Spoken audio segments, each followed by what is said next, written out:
So hey learners, welcome back to stock dictionary.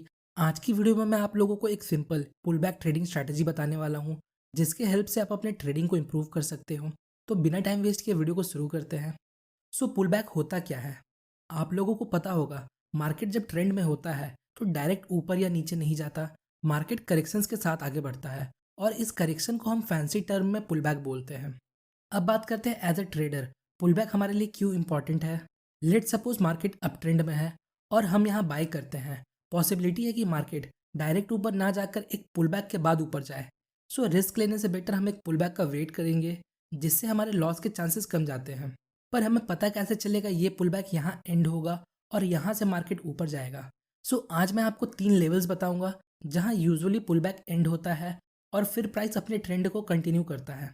तो हमारा first level है support and resistance level. आइए example की हेल्प से समझते हैं। यहाँ आपको दिख रहा होगा प्राइस इस लेवल पर मल्टीपल टाइम रिजेक्ट हो जाता है, जो इसे एक पोटेंशियल रेसिस्टेंस लेवल बनाता है। नेक्स्ट प्राइस इस रेसिस्टेंस लेवल को ब्रेक करता है और एक पुल बैक लेता है। अब ध्यान से देखिए पुल बैक कहाँ एंड होता है। जो प्रीवियस रेसिस्टेंस है वो ब्रेकआउट के बाद सपोर्ट बन जाता है और पुल बैक इस सपोर्ट पर एंड होता है और फिर ऊपर जाता है और फिर एक पुल बैक लेता है। और आपको दिख रहा होगा next pull back previous resistance level पर एंड होता है। जो प्रीवियस रेसिस्टेंस लेवल है अब वो सपोर्ट का काम कर रहा है। So same concept down trend के लिए भी अप्लाई होता है। जो हमारा नेक्स्ट लेवल है वो है ट्रेंड लाइन। सो यहाँ आप लोगों को दिख रहा होगा मार्केट डाउन ट्रेंड में है। सो हम यहाँ एक ट्रेंड लाइन ड्रॉ कर सकते हैं कुछ इस प्रकार। क्योंकि प्राइस इस लेवल पे मल्टीपल टाइम रिजेक्ट होकर नीचे चला जाता है, तो अगर आप चार्ट को देखो तो आपको दिखेगा पुल बैक ट्रेंड लाइन के पास एंड होता है और फिर वहाँ से वापस अपने ट्रेंड को कंटिन्यू करता है। तो बेसिकली ये एग्जाम्पल था जिसमें हमने देखा पुल बैक ट्रेंड लाइन के पास एंड होता है और वापस अपने ट्रेंड को कंटिन्यू करता है। सो जो हमारा थर्ड लेवल है वो है मूविंग एवरेज। आइए एग्जांपल की हेल्प से समझते हैं।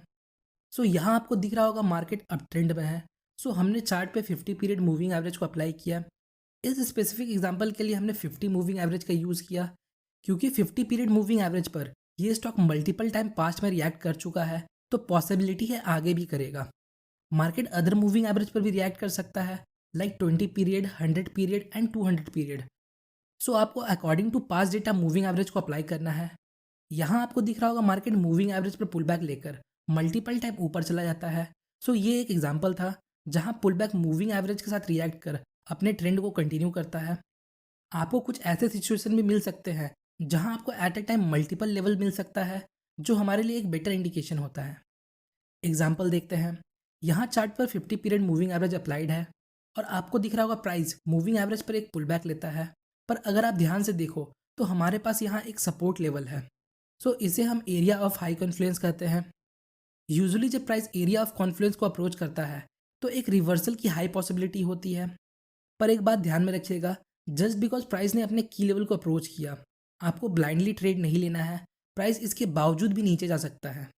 सो इसलिए आपको इसके साथ अदर कन्फर्मेशन टेक्निक्स को यूज़ करना है। सो कन्फर्मेशन के लिए हम different kind of candlestick pattern को यूज़ कर सकते हैं। आइए एग्जाम्पल की हेल्प से समझते हैं। सो यहाँ आपको दिख रहा होगा मार्केट डाउन ट्रेंड में है। मार्केट लोअर लो और लोअर हाई बनाते हुए आगे बढ़ रहा है। नेक्स्ट हमारे पास ये 50 पीरियड मूविंग एवरेज है और यहाँ हमारे पास एक रेजिस्टेंस लाइन है जो इसे हाई कन्फ्लुएंस एरिया बनाता है। सो प्राइस जब इस लेवल को अप्रोच करता है तब आपको कैंडलस्टिक्स को नोटिस करना है। सो अगर आप ध्यान से देखो तो हमारे पास यहाँ एक बेरिश इंगल्फिंग है। बिग रेड कैंडल ने प्रीवियस ग्रीन कैंडल को पूरा इनगल्फ कर लिया। ये एक बेरिश चार्ट पैटर्न है। अब आपको नेक्स्ट कैंडल के बनने का वेट करना है। अगर नेक्स्ट कैंडल रेड कैंडल है तो हम यहाँ शॉर्ट कर सकते हैं। आइए एक और एग्जांपल देखते हैं। यहाँ आपको दिख रहा होगा हमारे पास एक रेसिस्टेंस लेवल है। प्राइस इस लेवल पर मल्टीपल टाइम रिजेक्ट हो जाता है, जो इसे एक रेसिस्टेंस लेवल बनाता है। नेक्स्ट आपको दिख रहा होगा प्राइस रेसिस्टेंस लेवल को ब्रेक करता है और एक पुल बैक लेता है। अब ये पता करने के लिए कि मार्केट यहाँ से ऊपर जाएगा या नहीं, इसके लिए आपको रिजेक्शन कैंडलस्टिक्स देखना है। सो हमें यहाँ एक रिजेक्शन कैंडल मिलता है जिसकी लंबी वीक हमें ये बताते हैं कि एक पॉइंट तक सेलर सपोर्ट को ब्रेक करके प्राइस को नीचे लेकर जाते हैं और फिर बायर्स की एंट्री होती है जो प्राइस को वापस सपोर्ट लेवल के अंदर लेकर आते हैं, जो एक स्ट्रॉन्ग बाइंग प्रेशर इंडिकेट करता है इस की लेवल पर।